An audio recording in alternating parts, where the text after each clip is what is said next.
Hey guys, so sorry to cut off the video the last video short because I noticed that we are over 13 minutes and I didn't want it to get too long, otherwise, well, you lose interest, right?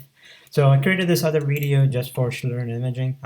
This is just to introduce you to what Schlieren imaging is, and then we'll add on to more in the next video, right? So you probably might have heard of the Schlieren imaging and probably know that it's used to determine, or used to actually see shock waves and other fun things. But you can do a lot of cool things with this.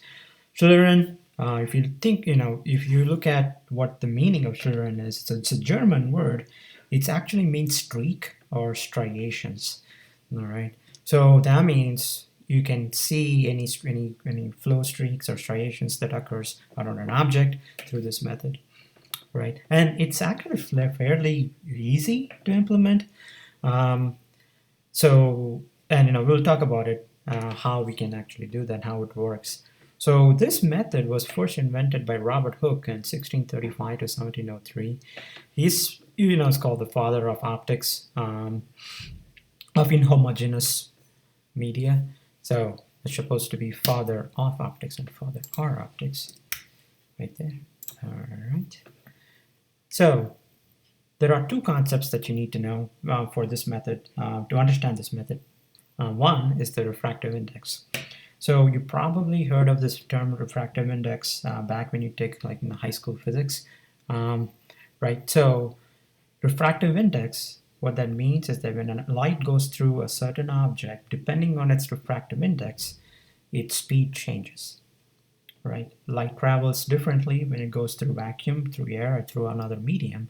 And the changes when light goes from one medium to another medium depends on the refractive index of the medium, right? So in this equation, you can represent refractive index by the ratio of the speed of light in vacuum compared to speed of light in the medium, right? So n is a refractive index. For n of air is relatively close to 1, but you can see that there are some, it's not exactly 1, but there are, it's relatively very close to 1. Right, and we know that the speed of light in vacuum is a constant, it doesn't change, but speed of light in different mediums will change. All right, so that's one concept that you need to know. The other one is that there is this refractive index change can happen when you change the densities. All right, it's not just a different object by itself. It's not like just seeing through glass, but also like through water, through other gases as well, right? So there is a relationship between refractive index and density, and is given by this equation right here. N-1 equals k times rho. Okay, so again, refractivity is denoted by this left-hand side, which is N-1. Rho is gas density, and this k is a constant, so coefficient called Gladstone-Dale coefficient. And for air, it's about like 0.23 centimeter cube by grams. So as you can see, it sort of denotes density. It's almost like inverse of what density is, because if you look at the units, it's meter cube by kilogram, right? So it's inverse of density. So depending on how high or low this k coefficient is, you will get a different refractivity in here, right? So hopefully this equation is simple enough to understand, right?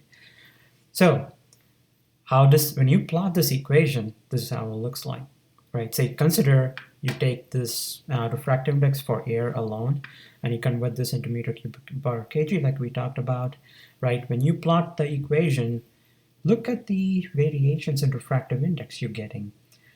It's even here, it's almost 1, right? And even here, it's just like almost 1.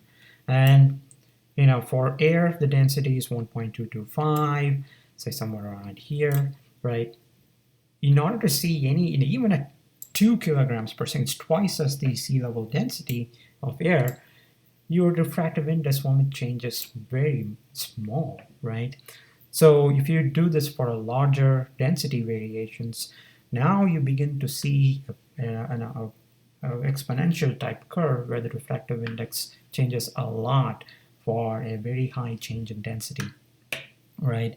So if you want, by increasing the density by 2 orders of magnitude, you will only see about 2.3% in refractive index, right? So this is the reasons, a fundamental reason behind why this method requires very, very sensitive optics. Okay, I mean, you can set up a Schlieren worth thousands and thousands of dollars to identify the flow features, but also you at least have to spend a couple of $100. You just need a well-polished concave mirror in the minimum, and a light source as well, right?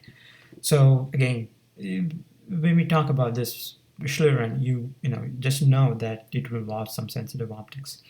Okay, so here is an example of a Schlieren image. Now, if you look at this is basically a candle, burning, right? So atmosphere, there's a there's a density associated with it, but when a candle lights up, the density will change because you're changing the temperature. Now, if you're in class, I would ask, which one has lower density, which one has higher density, but I think you guys know which one has low and which one has high, right? So again, you know that the glass is hotter, and therefore it will be less dense than the surrounding gas, right? So if there are changes in densities, by the previous equation that there will be a change in refractive index, right? And that change looks like it's along the x-axis, not the y-axis, right? That's why you see the change across one dimension alone.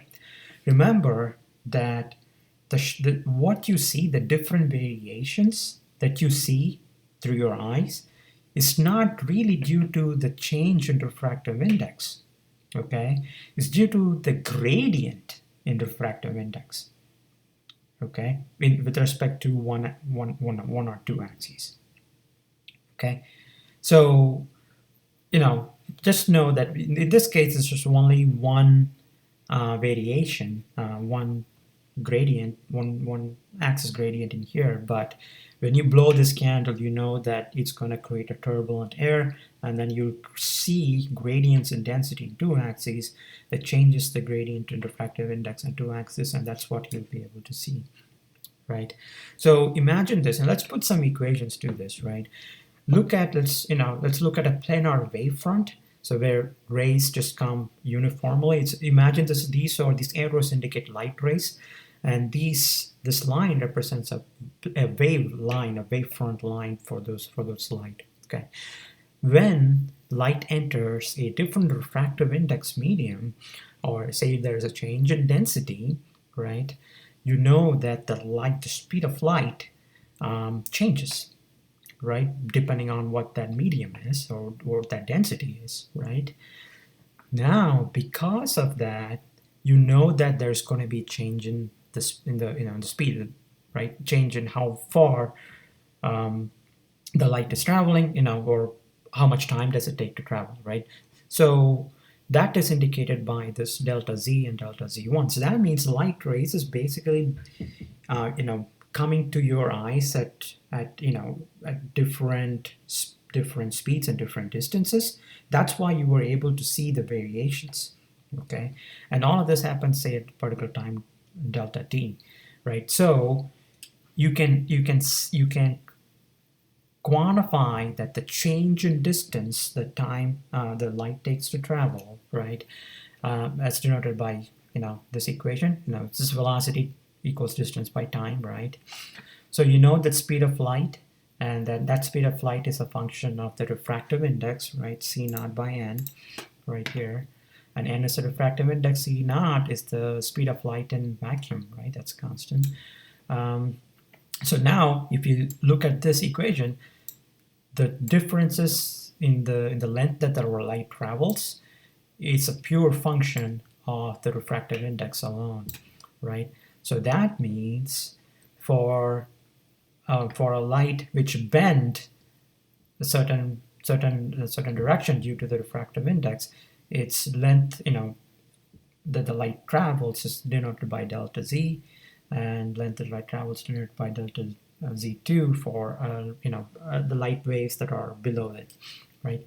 So basically, you're just seeing the changes in gradients due to these sort of changes in refractive index. All right.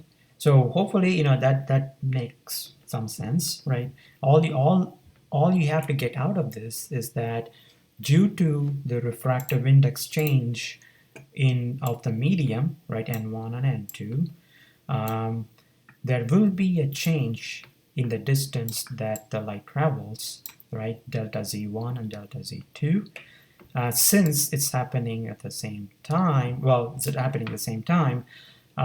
you will see this variations, right? This is basically what you are seeing. This differences in the distance that the light travels is basically what you're seeing as variations, light or dark images. Right? I hope that makes sense. If you still don't understand this, we can talk more about it in class on Thursday. Okay, right. So again, notice here that the gradient is only in one axis. So, but in reality, it's possible to have gradients in two axes, right? Again, to summarize, right, for N2 is greater than N1, so that means C2 will be less than C1, right, which means that the Z1 will be greater than delta Z2, which means, Z1 will reach your eyes a lot faster than Z2, right? So hopefully, again, that makes sense, right? So I was going to talk about Schlieren setup, how you can set up, but there are tons of really, really, really, really cool videos that out there, and which explains how Schlieren can be set up very easily in your home, and also like for in the wind tunnels as well, right? So I really recommend watching these two videos. So in this video, Derek from Veritasium, these are the two of my favorite YouTube channels. Derek from Veritasium, he talks about how to set up a Schlieren, a black and white Schlieren, and in this link he talks about how you can do a color Schlieren as well, which is pretty sweet, right? And also Smarter Every Day, Destin, he talks about how you can use Schlieren to watch very interesting shockwaves and out of like bullets and other interesting material and other interesting applications as well. So please check this link out.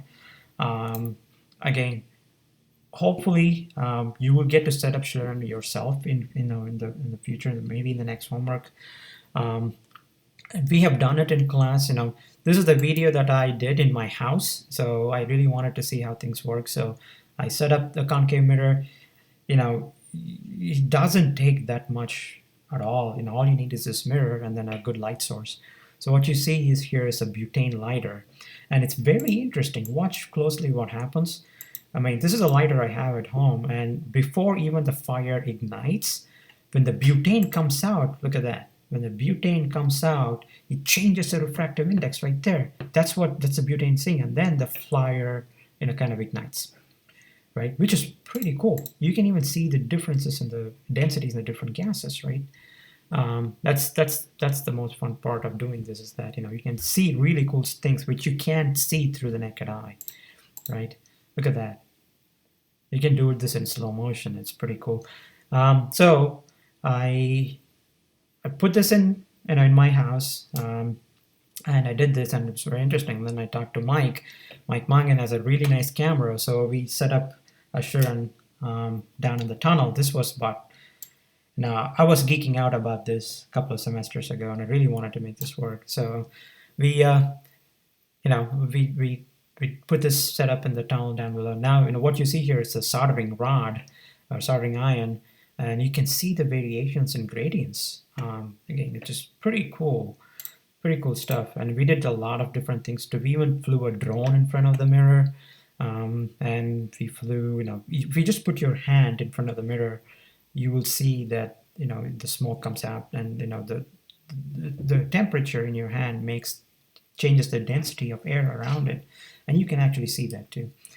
Mike is he's playing with the lighter. You can see the butane coming out before even the fire starts. Again, if you do this in slow motion, you can really capture some of the important physics that's going on around. Yep, there's no limit to what you can do with the setup. It's pretty cool and fun activity for us to do. So hopefully we'll set this up again in the tunnel, and you guys can play with that sometime in the next week. All right, guys. So that concludes the video. We'll see you back in class on Thursday. All right, bye.